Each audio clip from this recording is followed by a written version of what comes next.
Hello, everyone, and welcome to BFW 2401. This is week 10, and we are talking about off-balance sheet business and financial derivatives.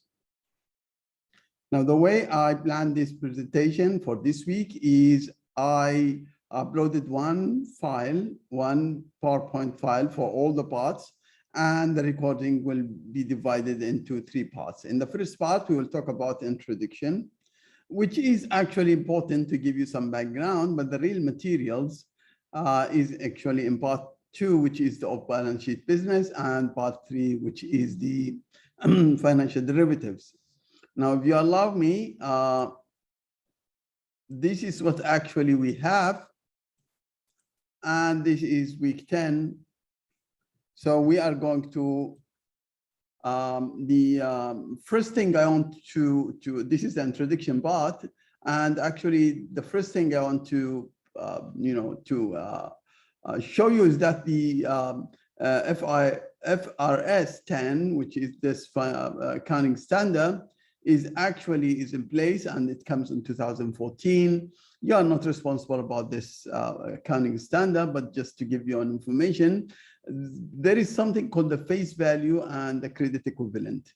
Now, with FRS 9, actually derivatives are reported in the balance sheet with the credit equivalent according to this standard. Now, right now, what we call it when we talk about off-balance sheet business, we are talking about derivatives and off-balance sheet business. As far as the reference is concerned, there is information on derivatives in chapter 16 in our book, but there is some other additions, resources. This is an old book, but it's a good book actually. But actually, we have also online resources, which is free access. You can access EBRA. EBRA, this link actually will lead you to the financial derivatives and Australia. There is also some data. If you are interested in data, they will show you the data classification according to the type of the derivatives, which is actually in this link. And then if you want to talk about or you see the derivatives in Malaysia, then you have to go to Bursa Malaysia. Bursa Malaysia is actually controlling most of the trading of the derivatives, if not all. Everything about the trading is actually in derivatives is done through the Security Commission. Now, if you are talking about Japan, Indonesia, Korea, all those countries, they have some regulations, and please check it in your own country. We just talked here about Malaysia and Australia, and we are not talking actually about specific country. Just to give you some sense about it, you can access those links, which just show you some background about it. If you actually, it's not examinable, it's just for your information. Now, the learning objective, we want to discuss the relative importance. They are very important to talk about. This business is becoming very important for banks, derivatives and off-balance sheet. Also, it holds a lot of risk. And we will want to talk about the major types of off-balance sheet. Now, before I continue from here, when we talk about off-balance sheet business, we have the derivatives, which is one part, which we call it from now market-related, because any derivative contract is connected to the exchange rate, to the equities, to the interest rate. And this is what we are trying to hedge. And those actually move as the original assets move. For example, if you have a forward contract or any other contract or options related to hedge interest rate or speculate in interest rate, when the interest rate moves, it moves. Now, when we talk about the other businesses, which is a lot of business in banks, considerable amounts actually, like guarantees, letter of guarantees, letter of credits, standby letter of credits, loan commitments, all of those actually are non-market related. So maybe we take this point from here, which is we have market related and non-market related. Now this, when we talk about, actually we'll talk in part 3 on the derivatives instruments, and we will also see why the banks actually participating in off-balance sheet business and explaining the key purpose of bank derivative transactions. Actually, we are talking about hedging, speculations, and trading. Now, this is my agenda, which actually summary for the learning objective. We want to know what is OBS, and we will talk about the overview of derivatives, and we will have calculation about what we call the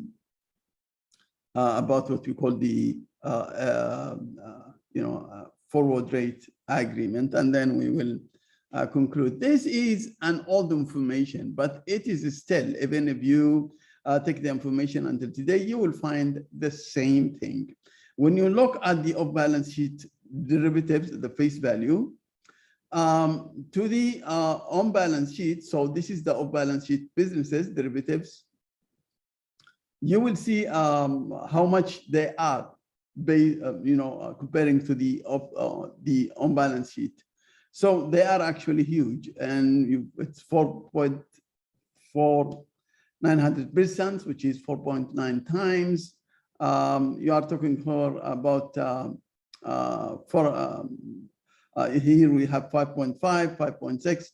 This is if you look at the years, and if you continue, you'll find this, and it's actually keep increasing. So this is actually the difference between the on-balance sheet and of the balance sheet. This is the face value. When we say face value, for example, if I have a contract of $10 million of oil, for example, commodities, and we speculate or they hedge the price of the 10 million, so the price doesn't go up or down, then in this case, this is what we call it the face value, the 10 million. And you will find this contracts and face value is huge comparing to the on-balance sheet. This is Australian banks. In Malaysia, we have the same, and actually I think, talked about it last time when we talked about the off-balance sheet, I think when we talked about the performance, but still we are talking about 25, 26. I check it unless until now, 2020, 21, you will find also you are the same percentages, which means 25% to 27%, to 20 to 30% of the total, business, which means the on-balance sheet business. This is only 25% of the balance sheet business, which means in Malaysia, is the derivative market is not huge as Singapore and the other countries. If you are from Sri Lanka or Indonesia, Korea, some parts in Africa, or you can check this and you will see how big is it. Now, when measuring the importance of BS, we typically use the face value. This is what I told you of the transaction. For example, if a bank buys future contracts with face value of 1 million, this would count 1 million in OBS. But actually, this is an overstating the bank's exposure to losses. An alternative way is to look to the credit equivalent, and the credit equivalent, either through the regulators or through the management of the bank, which they will tell you what is the credit equivalent. It's actually 1%, 1 to 1.5%, depends on the contract, whether you are talking about the exchange contract, interest rate contracts, or other contracts. This information actually will help us a lot when we move next week to capital adequacy. Because regulators are, very concerned about this credit equivalence issue, and they have tables to show us. But for the time being, just know, please, that there is something called credit equivalent and something called OBS business. So the credit equivalent is actually, it's the percentage that we expect it to move, or the regulator expect to move, and it's not too much. It could be 1%, 1.5% up or down. Now, as you can see here, the face value is this. the credit equivalent, if you talk about non-market related, which I already explained it, not the derivatives like the standby letter of credit, the letter of credit, the the commitments like the loan commitments and others. In Australia, 537, the equivalent is 138, which is actually 25%. But if we talk about derivatives, look, it's 5 billion. You have only 5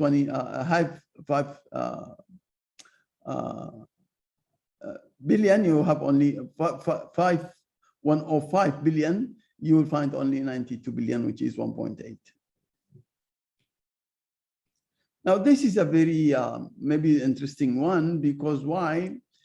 This is the OBS transactions, and I told you why we have it, because it generates revenue.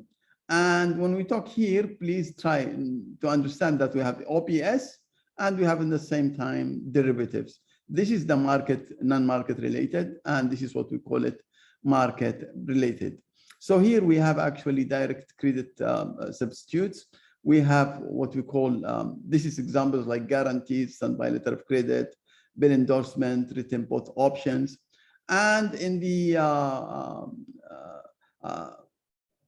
they have also they carry risk, and the risk is actually credit risk, liquidity risk, and the interest rate risk, which means when you go in this type of transactions, there is a possibility that the counterparty that are with you in this contract will default, and therefore there is a credit risk. And if they default, there is actually that will, and you have to pay to the third party who are actually guaranteed by this contract. Then in this case, that will pressure your liquidity because you have to pay. And if there is a liability or you created an asset because of this credit risk and the interest rate risk moving, because this will become a liability or a loan. Now, in this case, if it happens, then we will be subject to interest rate risk. This is the risk, related to the performance and trade, and also related to the direct credit substitutes. Now, in the performance part, we have what we call documentary credit, performance-related contingencies, and we will talk about it in the second part in details. The commitment, we have sales and repo, we have underwriting facilities, and we have the loan commitments. This is maybe a little bit new to you, but we will talk about it in details. But this is the three classification. Either it is commitment, when we talk about non-market related, either commitment, or either performance related, or either direct credit substitutes. And I will tell you what's the difference between direct credit substitute and performance. It's the same issues, but this has to be paid. End of the day, this may or may not be paid. Now, without further due and explanation here, if we talk about the derivatives, derivatives, usually these contracts we have. We have forward contracts, we have future contracts, swaps, and options. Any contract actually in derivatives is in this classification. However, we use them to hedge so many exposures, and we engineer those type of. We have forward contracts, for example, for credit risk. We have forward contracts, derivatives. We can use them also for interest rate risk. For liquidity, we can use. We can use also option of futures. But in general, even when we have commodities, we can use all those classification of contracts. In our topic today, we are only interested in the interest rate contracts. We are not interested in foreign exchange or gold contracts or equity contracts or commodity contracts. We are dealing only with the interest rate contracts and this week. And therefore, we will use these derivatives to hedge the interest rate risk, and I will show you how we do it. Now, maybe this is one thing you need to know by now when we talk about the credit equivalent and the face value. Remember, we talked about it. We have something called crystallization. So when you issue or when you sign the contract, for example, forward contracts or options or future contracts or swaps, whatever, there is a contingency that it will happen in the future. And if it happens and you have exposure, we say it has been crystallized. So in maturity, when the contract is actually liquidated, and in this case, you are gaining or losing, there is what we call crystallization. And if there is any issue about it, moving this off-balance sheet asset and off-balance sheet liabilities to the balance sheet, we call it crystallization. So it's contingent items, and when crystallization happens, it's actually it becomes on balance sheet. So when we sign it off balance sheet, and then when the commitment happens, we talk about crystallization. And we also talked about the exposure, and we said there's a face value and credit equivalent. Accounting standards are asking us now to use credit equivalent. I think I have talked why we have to have off balance sheet business. Very profitable. Simply, it's very profitable. It contributes a lot to the shareholders' value. Actually, some of the huge banks now, most of their work is in this derivative market and business, and they make a lot of money, but they take a lot of risk. And because they make a lot of money, they have this risk. In Australia, approximately 40% of Australian bank profits comes from non-interest income and fees. The risk when we have derivative market could be operational risk, credit risk, and market risk. So risk, if there is, when we are involved in any type of contracts, if we are hedging, then in this case, risk can be high if there is no offsetting transactions, which means if we are going and say oil contract, 10 million, and we are actually in that contract. If we don't have protection or insurance for the changes in the price, because the contract will be mature in 3 or 6 months from now, then in this case, we usually hedge ourselves by using some type of transactions. And if there is an offsetting of that risk, then in this case, we are hedging and the risk will be down. So banks actually use derivatives also to hedge their business, to hedge their risks for all of those type of operations, but also they use it for speculation and also for trading, which means selling and buying them. I think I am done with this part, and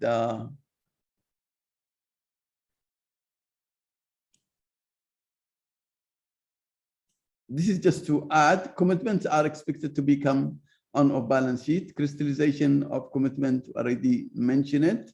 For example, if you take, this is just an example. Today, this is when we talk about crystallization. Bank balance sheet has nothing recorded today when we make the contract, which means off-balance sheet contract, assuming it's a derivative contract. Now, off-balance sheet is, if it is a long commitment, it will be a long commitment, which means we promise somebody to do a long commitment. This is when we talk about long commitment, we can talk about derivative contracts or anything else. Now, bank will earn fees when they issue, this commitment, when they issue this, what we call upfront fee. In 6 months' time, when borrower decide to use the commitment, then the bank balance sheet will be an asset or a loan of 1 million, and this is what we call crystallization. Now, this also applies to all other, off-balance sheet assets and liabilities. So this is the end of part 1, and we will talk about part 2 in a while. Thank you very much, and I will just stop sharing here, and I will see you in the second part.